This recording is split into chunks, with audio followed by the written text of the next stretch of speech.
Suffer the pain of discipline or suffer the pain of regret. Some of us may have heard this quote before now. And that takes us to our topic for today, discipline. But before I begin, let's talk about what we discussed in the last class. In our previous class, we talked about contentment.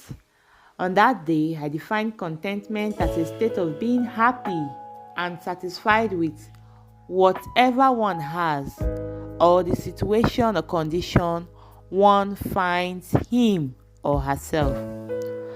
On that day, I made mention of the attributes of contentment, and they include satisfaction, lack of envy, humility. I also made mention of the effects of lack of contentment, which includes greed, corruption, envy, theft, cheating. But today, we'll be talking about discipline. By the end of today's class, I expect you to explain the meaning of discipline, state and explain the attributes of a disciplined person, state the benefits of discipline, and outline the consequences of indiscipline. Discipline is the ability of an individual to control his or her own behaviors. This involves obeying rules and instructions. To be disciplined means to adopt an acceptable behavior and have an ability to follow instructions well. For example, to discipline a child to wash his or her hands before meals. Washing hands before meal is a particular pattern of behavior, and the child is being disciplined to adopt that pattern of behavior. As a sign of discipline, we can demonstrate good social behavior by obeying all rules and regulations laid down in the society. A disciplined citizen is highly respected in the society and is adequately rewarded. Discipline is an important virtue expected from any member of a society. This is because it includes good social behavior like respect for rules and regulations, respect for constituted authority, self-control, loyalty and faithfulness to the nation and the community. I now want to talk about attributes of discipline. Attributes of discipline. These attributes are expected to be demonstrated by a disciplined person. The first one is self-control. Self-control is the same as self-discipline. Self-control is when one uses reason to determine a best course of action that opposes one's desire. It refers also to the training that one gives to oneself to accomplish certain tasks or to adopt a particular pattern of behavior, even though one would rather be doing something else. For example, denying oneself of an excessive pleasure in order to read well for an examination shows ability to control oneself. It takes self-control to do away with addiction to drug or alcohol and shun peer pressure or group influences. The next point is respect for legitimate authority. This is a major attribute of a disciplined person. For instance, a disciplined student is expected to demonstrate total respect for school principals, school teachers, school prefects, and members of non-teaching staff. Disciplined citizens should also respect constituted authority and show their loyalty to them. The next point for today is respect for rules and regulations. Discipline involves respect for rules and regulations. A disciplined citizen is expected to obey rules and regulations. He is also expected to support legitimate policies and activities of the constituted authorities. But let's talk about the classroom setting.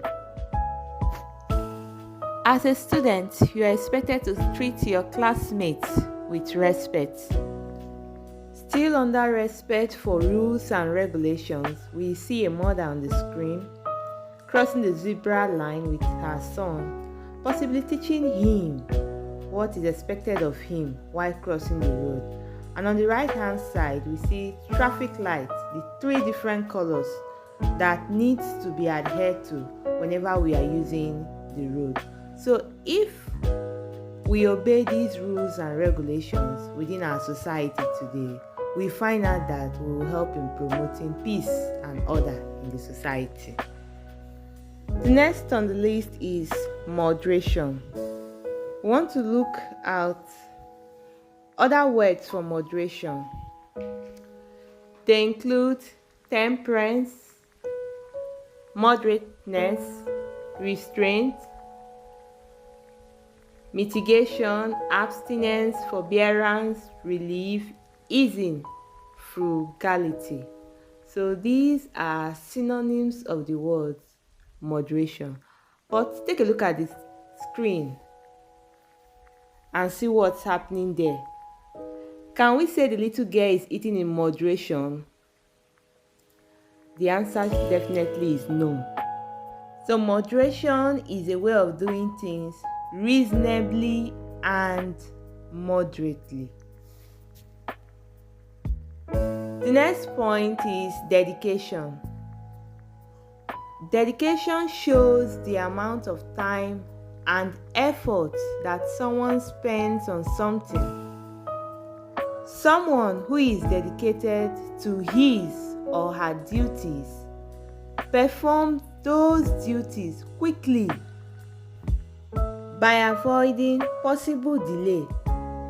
A disciplined person shows dedication to duty and other responsibilities assigned to him or her. I now want to talk about the benefits of disciplined behavior. The first point here says it promotes a disciplined society. It promotes a disciplined society. It also develops one's self-esteem.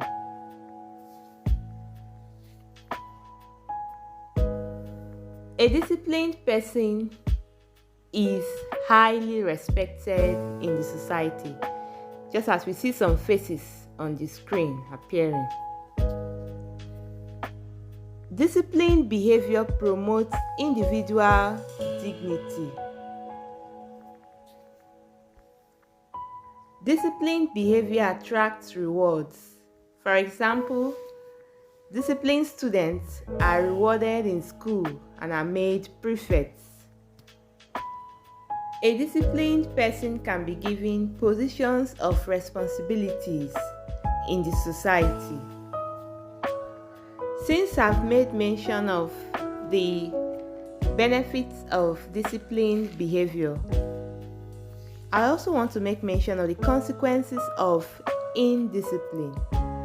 The first point here is indiscipline attracts punishment.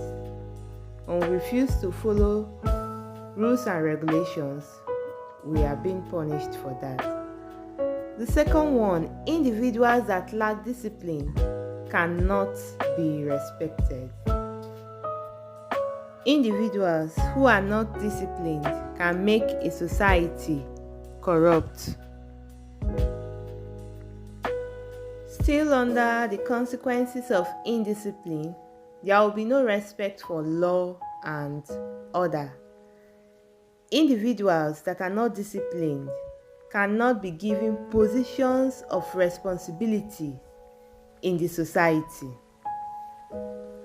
Indiscipline brings about loss of dignity and integrity, moral decadence, and social vices in the society where the people are not disciplined. When people are not disciplined, they fail in performing their duties to the government. Most government officials take bribes before performing parts of their duties, which is very wrong. And in other cases, they disobey constituted authority. Let's take the school environment as an instance. It is expected that when a teacher is in class, everyone pays attention. But from what we see on the screen, we see that while everyone is participating in class, the other boy is sleeping. Why? Because he's not disciplined. The time he would have used to have a rest, he used it in pursuing pleasure. And now should be the time for learning. He is sleeping. So these are some of the consequences of indiscipline in the society we find ourselves today.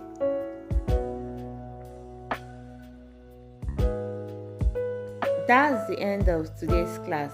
But before I cap it up, let's take a look at what we've talked about so far today. Today I made mention of discipline.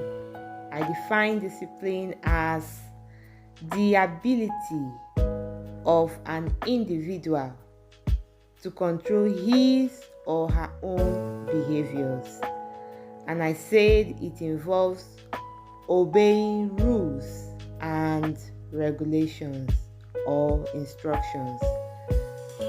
I said to be disciplined means to adopt an acceptable behavior and have an ability to follow instructions well.